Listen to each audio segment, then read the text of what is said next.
Martin Zubimendi has attracted interest from some of Europe's biggest clubs, and for good reason. His ability to orchestrate attacks while shielding the back line is a rare and highly valued trait. But when you look at the stats, nothing really jumps out. His pass accuracy, whilst it's solid, isn't elite. His dribbling numbers isn't eye-popping either. So why do coaches and scouts rate him so highly? And why is there such a disconnect between what the numbers say and what the video shows? One of the main reasons why Zubimendi doesn't have high passing numbers and touches is the way his team builds up from the back. In build-up, Sociedad often play with a back four, the full-back spread wide, and Zubimendi being the lone anchor, whilst the two offensive midfielders higher up the pitch offer minimal support in the first phase of build-up. There's more emphasis on creating advantages in wide areas. Although Zubimendi has less touches in these moments, his ability to read and react to situations which give his side the advantage is clear to see. Watch this play here. Sociedad are building up from the back, and notice how early Zubimendi scans, building a picture before the ball's even arrived. Most midfielders will hold their shape here, stay central and wait, but Zubimendi does the opposite. Instead of standing still, he attacks the space, moving towards the ball to offer a clear option for his teammate. Now here's where the high level detail really comes through. As he receives the ball, it looks like he's going to play a simple pass to his teammate on the touchline. The opposition's press is timed perfectly, the left back is already closing down, and it seems as if Zubimendi is left with no option but to clear the ball away. But Zubimendi disguises his intention. Even though his body is facing the obvious outlet, he threads a pass through a narrow window in one motion, breaking two defensive line with a single touch. In just a few seconds, Sociedad go from being pinned in their own corner flag to attacking the opponent's goal. Same thing here, watch how Zubimendi follows the path of the opposition's press. He scans early again, checking his surroundings before the ball reaches him. And once more, watch how well he disguises his intention.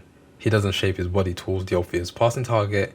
Instead, he keeps his posture neutral, forcing the defender to commit. As the defender jumps in, Zubimendi calmly plays a one-touch pass forward, breaking the line and helping Sociedad progress up the pitch. There's no unnecessary touches. It's something that's hard not to notice in his game.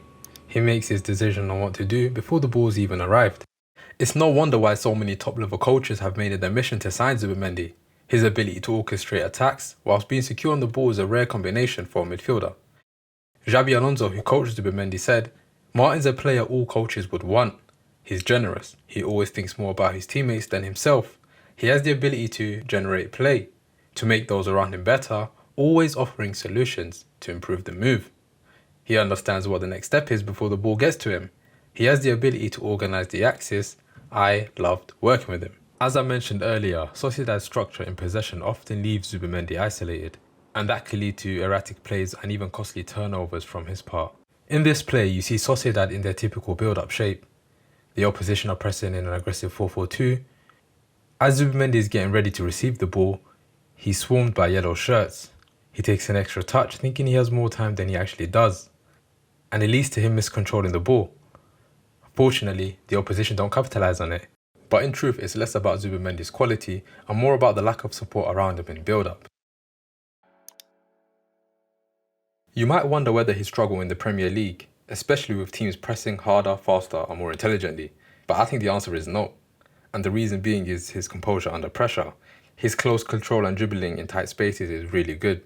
His numbers, however, doesn't really showcase that, but when you watch the videos, you see a lot of situations where his ability really shines through. Have a look at this play here. Zubimendi is in the centre of the pitch and is boxed in by the opposition. Before receiving the ball, he has a quick look ahead, then making himself available for the pass. The pass to him is slightly away from him and he has to adjust really quickly. Instead of taking a touch to control the ball, he lets it roll across his body and he completely wrong-foots the defender. And just like that, he flips the dynamic, turning a potential turnover into attacking momentum. Take a look at this progression map of Zubimendi. The white lines represent his progressive passes, the times where he helps move the ball significantly up the pitch with a pass. For now, let's focus on the black arrows. These show the times he carries the ball forward himself. And notice there's a pattern. Most of his carries drift towards the left side of the pitch. It's where he's most comfortable receiving, driving forward and opening up play. In this play, you see how Zubimendi is able to process and manufacture attacks with his quick thinking. He starts really close to the opposition player, giving him a false sense that he is marked out of the play. Notice before his teammate is on the ball, he sees the opposition player jump to press. He then takes up that empty space, peeling away from the initial player he was close to. A quick glance behind him before receiving the ball, he's managed to destabilise the opposition's press with his movement. As the ball arrives to him, he takes a clean touch, taking the defender out of the play. He's now charging at another defender with the ability to exit whichever way he wants. A quick shimmy and he skips past the last defender. It's the kind of move that doesn't show up well in the stats, but you can see how he creates this move almost entirely on his own.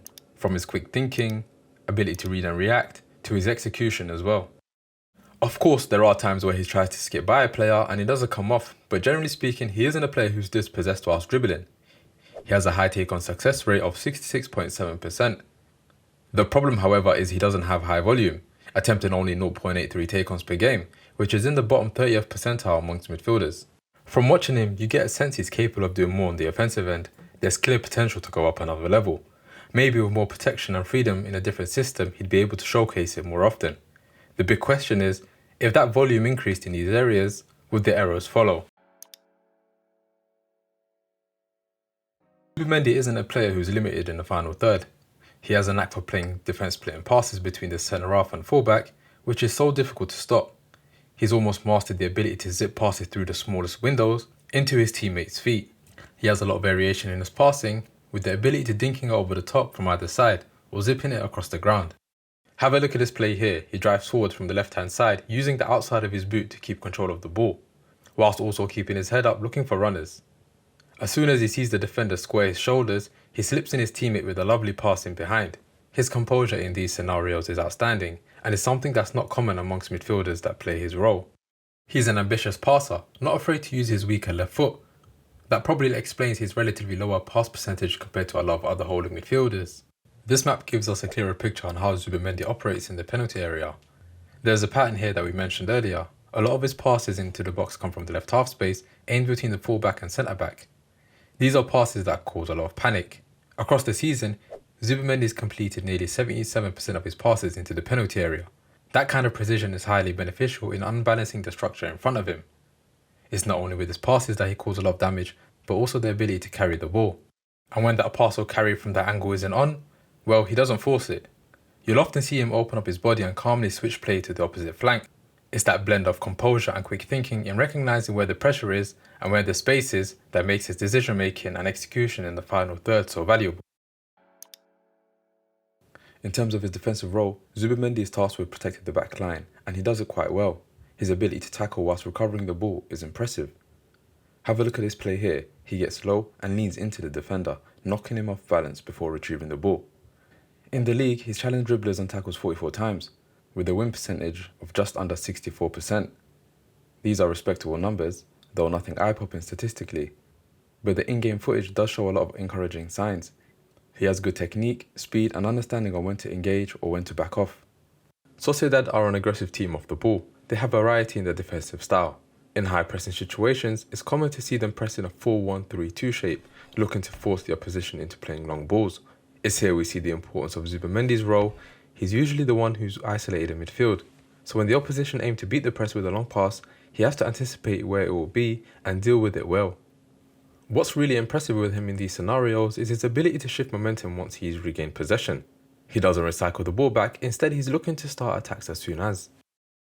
Look at this play here. Sociedad forced the opposition to the corner flag. The player on the ball is forced to go long, to which Zubimendi is there to head it away, but he doesn't just clear it.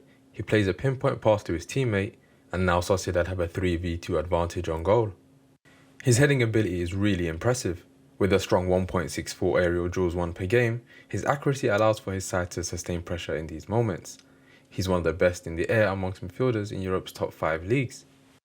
Not only can he play the role of a sweeper in a high pressing situation, he's regularly seen pressing intensely to win the ball back in the final third. Watch this play here. He senses the loose touch from the opposition and is quickest to react. He toe pokes it away from the defender and gets on his bike. He also has the ability and composure to put in a delightful cross for his teammate. This map shows his recoveries in the final third. 58 of his 86 recoveries come from this central area just outside the box.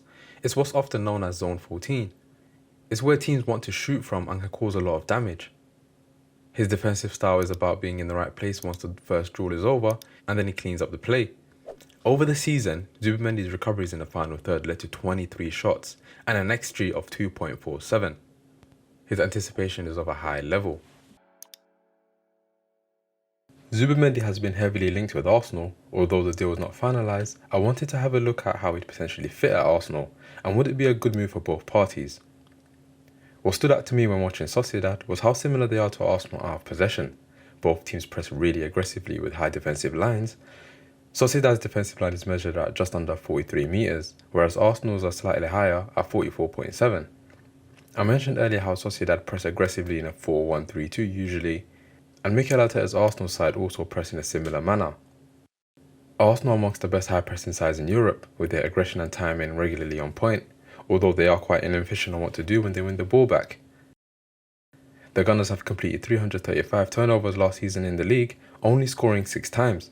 In comparison, Nottingham Forest completed 100 less high turnovers and scored 10 goals from these situations.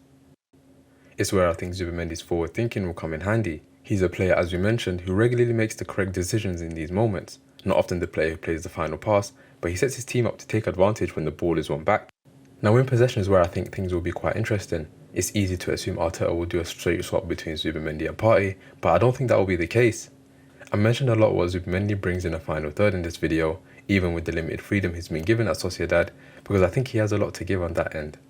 He's someone who's shown to be highly valuable in playing out from the back, especially when he plays for Spain. He's got a lot more support, often playing in a double pivot, which allows him to take more risks in comparison to when he plays for Sociedad. Now the reason why I bring that up is because Arsenal also played with a pivot, with either the fullback or the midfielder regularly dropping in.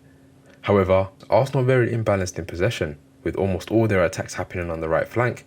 It has made the attacking play very stale over the past 18 months or so. Arsenal have lacked balance in midfield since Xhaka left, with a lack of true progressive passer who is able to connect the midfield and forward line. It's something which I believe Zubimendi is capable of doing. A lot of people see him as a Busquets or Jorginho, but to me I see him in a similar mode to a McAllister, a Gundogan, a João Neves type, a combative all-action midfielder. Zubimendi can be used in so many different ways, and I think that's why coaches absolutely love him. We have managers with different principles, all desperate for his signature. His skill set is quite unique in that sense. Coaches know that they're able to mould him into whatever midfielder they'd want. Ultimately, it remains to be seen whether he does join Arsenal and how he'd be utilised. I do think that Zubimendi is a terrific player with a lot of levels to go, and it will be interesting to see how his career pans out. Hope you enjoyed this video. I'll be looking to do more player analysis videos in the future. Comment below which players you'd want me to focus on next, and what are your thoughts on Zubimendi.